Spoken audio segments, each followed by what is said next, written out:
सगळीकडे उत्साह गुढीपाडव्याचा, ठिकठिकाणी मंगलमय वातावरण, साजरा होतोय नववर्षाचा पहिला दिवस। आयबीएन लोकमतचा आज तिथीनुसार पहिला वर्धापन दिन, नव्या पर्वाची गुढी उभारत मराठी चॅनल विश्वात रोवलंय दमदार पाऊल।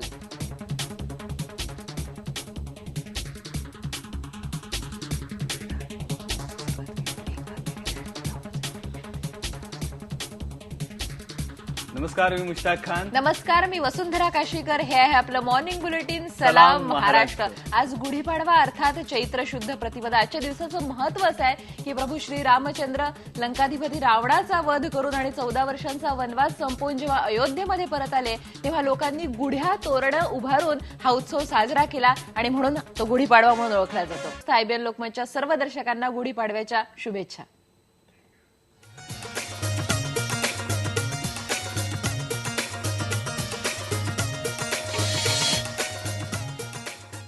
आणि आज गुढीपाडवा आहे आणि या दिवशी जे दारावर तोरणं बांधली जातात त्याला खूप महत्व आहे। विशेषतः झेंडूची फुलं आणि आंब्याच्या पानांनी बनवलेलं तोरण दारात लावलं जातं, त्यामुळे या तोरणाकरता लागणाऱ्या झेंडूच्या फुलांना अधिक मागणी असते। गुढीपाडव्याच्या निमित्त मुंबईतल्या दादरच्या फुल बाजाराला तेजी आली आहे। गेल्या वर्षीपेक्षा यावर्षी फुलांच्या किमती कमी झाल्यात। आर्थिक मंदीचं सावट असल्यानं लोकांचा उत्साह कमी जास्त प्रमाणात दिसतोय।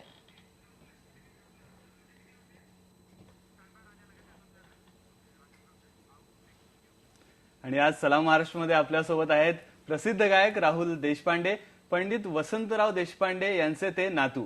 त्यांचाच गायकीचा वारसा आज राहुल पुढे चालवत आहे। खरं म्हणजे राहुलची ओळख देण्याची काही गरज नाही। अतिशय कमी वयामध्ये शास्त्रीय संगीताचा वारसा तो पुढे नेतो आहे आणि खूप साधना त्याची सुरू आहे। राजेंद्र हुंजे त्यांच्यासोबत आहे। आपण थेट जाऊया पुण्यात। राजेंद्र, अगदी बरोबर वसुंधरा, तू ज्या पद्धतीने आता राहुलचं वर्णन केलंस, तुम्हा दोघांनाही पहिल्यांदा नवीन वर्षाच्या, मराठी नववर्षाच्या शुभेच्छा। आणि आता तू बघतेस की पुण्यामधल्या या सुंदर सकाळी, या रम्य सकाळी आपण राहुल देशपांडे आणि त्यांच्या मिसेस नेहा देशपांडे यांच्याबरोबर आता चर्चेला आहोत। आणि पुण्यामध्ये आज सकाळी येत असताना मला सगळीकडे एक आनंदाचं वातावरण दिसत होतं। घरोघर गुढ्या उभारल्या जात होत्या आणि जे चैतन्याचं वातावरण होतं तेच वातावरण आज पुण्यात आम्ही ज्या कमला नेहरू पार्कमध्ये बसलेलो आहोत तिथेही दिसतंय। आपण राहुलकडे जाऊया। राहुल, स्वागत आहे कार्यक्रमात। तुमचंही नेहा स्वागत आहे। मला एक असं विचारायचं आहे की हा पाडवा तुम्हा दोघांचाही पहिला पाडवा आहे, आयबीएन लोकमतचा पहिला पाडवा आहे, काय सांगायला याविषयी? काय नाही, मी एकच पहिलं तर सांगतो, सगळ्यांना आमच्या दोघांतर्फे हार्दिक शुभेच्छा नवीन वर्षाच्या। पहिला सण आहे माझा हा, म्हणजे संक्रांत होऊन गेली पण संक्रांत साजरी करत नाही। लग्नानंतर हा आमचा पहिला सण आहे आणि पाडवा पण पहिलाच आहे। तर त्याच्यामुळे आता आज आमच्या सासूरवाडी जेवण आहे, हे झाल्यानंतर मला तिकडे जायचं आहे।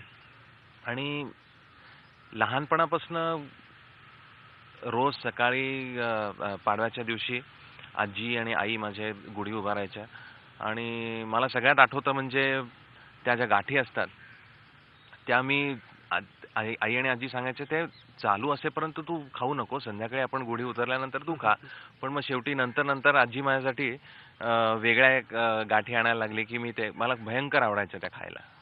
अगदी बरोबर आहे की नेहा आता हे म्हणाले की सासूरवाडीत जेवण आहे, काय विशेष भेट आहे? माहित नाहीये ऍक्च्युली सांगायचं तर। तरी काही प्लॅन केला असेल?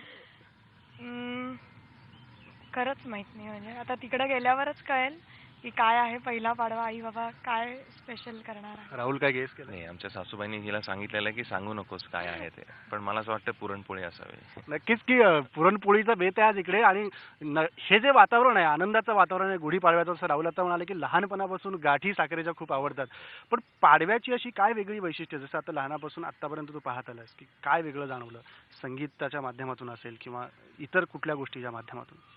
संगीताच्या माध्यमातून जर म्हणलं तर असं काही वेगळं नाही, पण गेली काही वर्ष एक प्रथा अशी सुरू झालेली आहे की एक दिवाळी पहाट साजरी करतात।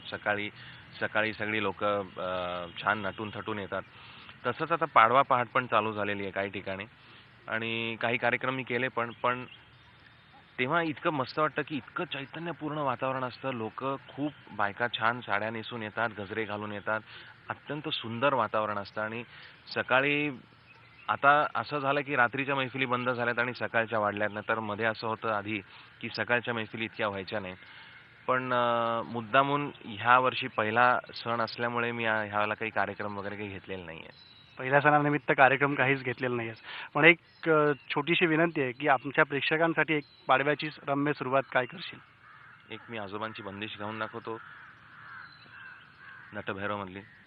करिये गुण की चर्चा सुजान, करिये गुण की चर्चा सुजान, सुरताल राग रस पान, करिये गुण की चर्चा सुजान, करिए कर जोरी यही मैं मांगू तुम सो, कर जोरी यही मैं मांगू तुम सो, गुणन की सबन को कर दो पहचान, करिए गुण की चर्चा सुजान, करिए. अगदी बरोबर की एक रम्य सकाळ राहुलने आपल्याला सुरुवात करून दिलेली आहे. उत्तम अशी बंदिश आजोबांची त्यांनी सादर केली आहे. वसुंधरा, काय सांगशील याबाबत आणि तिकडे काय वातावरण आहे मुंबईत ते पण सांगशील? नक्कीच राजेंद्र, त्या ठिकाणी एक छान गाणं आम्हाला ऐकायला मिळालं. खूप छान तिथे गप्पाही रंगल्या आहेत. आमच्याबरोबरही शिल्पा गाड आहे, मुंबईहून विलेपार्ल्याला आहे. तिथे आपण थेट जाऊयात. शिल्पा, एकंदरीत तू विलेपार्ल्याला आहेस, तिथे सुद्धा शोभायात्रा होणार आहे. काय वातावरण आहे तिथं, काय वैशिष्ट्य आहे तिथल्या शोभायात्रेचं? विलेपार्लेकरांच्या या शोभायात्रेचं वैशिष्ट्य आहे म्हणजे यंदाचं त्यांचं वर्ष जे आहे ते त्यांनी खगोलशास्त्राला वाहिलेलं आहे. खगोलशास्त्राचं जे वर्ष आहे त्याच्याशी त्यांनी शोभायात्रा जोडलेली आहे आणि तरुण वर्ग सुद्धा या सगळ्यामध्ये खूप उत्साहात सहभागी होते. माझ्याबरोबर काही तरुण मुली आहेत, आपण त्यांच्याशी बोलूया. मला सांग, तुम्ही पाडवा कसा साजरा करता? सर्वप्रथम पाडवा म्हणजे पहिल्यांदा मुहूर्ताप्रमाणे गुढी उभारणं वगैरे सगळं हे ओघवणे या गोष्टी आल्याच, पण त्याचबरोबर दरवर्षी काही नवीन येण्याचा आमचा प्रयत्न असतो. नक्कीच. सो ह्या वर्षी आम्हाला खूप बरं वाटतंय की खगोलशास्त्र लोकांनी दाखवायचा प्रयत्न केलाय आणि रिस्पॉन्स तितकाच चांगला मिळतोय. तुम्ही इतकी वर्ष येता तर त्याविषयी थोडं सांगशील? आम्ही वर्षानुवर्ष म्हणजे जेव्हापासून सुरू झाले तेव्हापासून येतो. दरवर्षी वेगवेगळी थीम असते. तर ते ह्या वर्षी खगोलशास्त्र घेतलंय कारण आजच्या तरुण पिढीला म्हणजे आमच्याहून लहान असलेल्या मुलांना खगोलशास्त्राविषयी ज्ञान नाहीये. या अशा प्रकारे आम्ही त्यांना जास्त सजग करतो ह्या विषयावरती विचार करण्यासाठी. नक्कीच. पाडव्याचं हे वेगळे पण कसं जपता? गेल्या वर्षीपेक्षा यंदाचा पाडवा काय वेगळा वाटला? संस्कृती ही जपण्यातच असते. तुम्ही तुमच्या प्रकारे जपता. प्रत्येकाचा स्वतःचा एक एक पॉइंट ऑफ व्ह्यू असतो. नक्कीच मुश्ताक, तू बघू शकतोय की पार्लेकरांनी त्यांचं वेगळेपण जे जपलेलं आहे ते खगोलशास्त्रातून आणि ह्या सगळ्या ज्या मुली आहेत त्या सगळ्या सुद्धा या सगळ्यामध्ये भाग घेऊन एकूणच हा पाडवा वेगळा कसा होईल याचा प्रयत्न करतायत. मुश्ताक, अरे, विलेपार्ल्याचा पाडवा हा काहीसा वेगळा आहे कारण खगोलशास्त्राची थीम घेऊन यावेळेस ते विलेपार्ले चे लोक पाडवा साजरा करतायत. शिल्पा, आम्ही तुझ्याकडे पुन्हा येऊ तिथला उत्साह आणि तिथले इतरही कार्यक्रम जाणून घ्यायला. मुश्ताक सोबत पुण्याहून राहुल देशपांडे आपल्या सोबत आहे आणि एक सुंदर बंदिश नटभैरव रागातली त्यांनी ऐकवलेली आहे.